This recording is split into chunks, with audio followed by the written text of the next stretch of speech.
Samuel 6.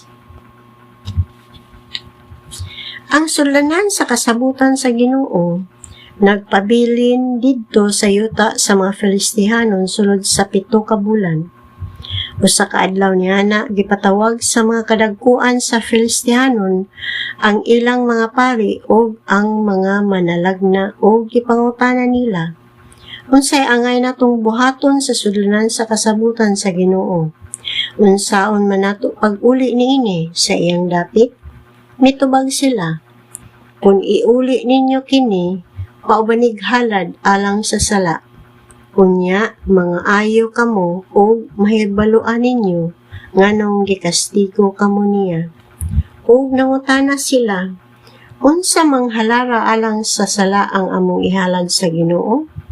Mitubag sila, 5 ka buok bulawan nga giporma sama sa hubag, o 5 ka buok bulawan nga giporma sa mag-ilaga, sumala sa gidaghanon sa mga kadagkuan sa mga Filistihanon, kay mao kini ang katalagman nga nahiaguman ninyo o sa inyong kadagkuan.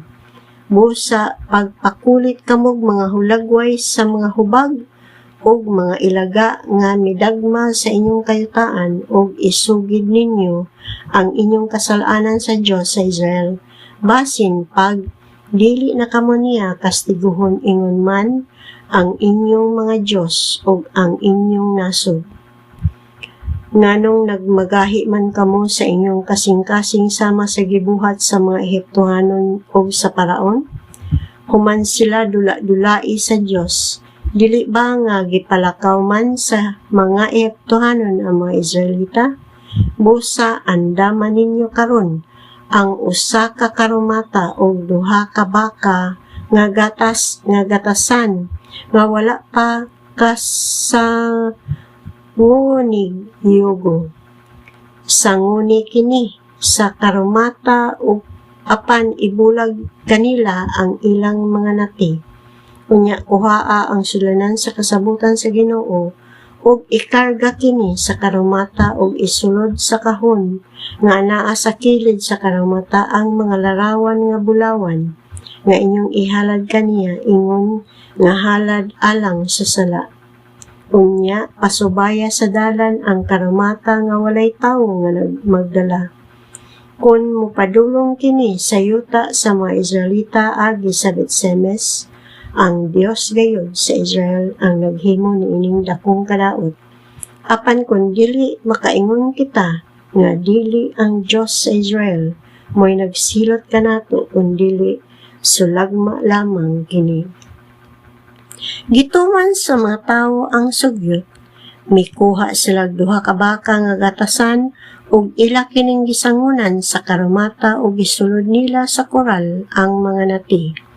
Unya, gibutang nila ang sulanan sa kasabutan sa Ginoo didto sa karumata, ingon man ang kahon nga may mga bulawan nga gipormag mga ilaga ug mga hubag, ug ang mga baka may diretso sa Betsemes subay sa usa ka dakong dalan, ug na nag-inga kini samtang naglakaw.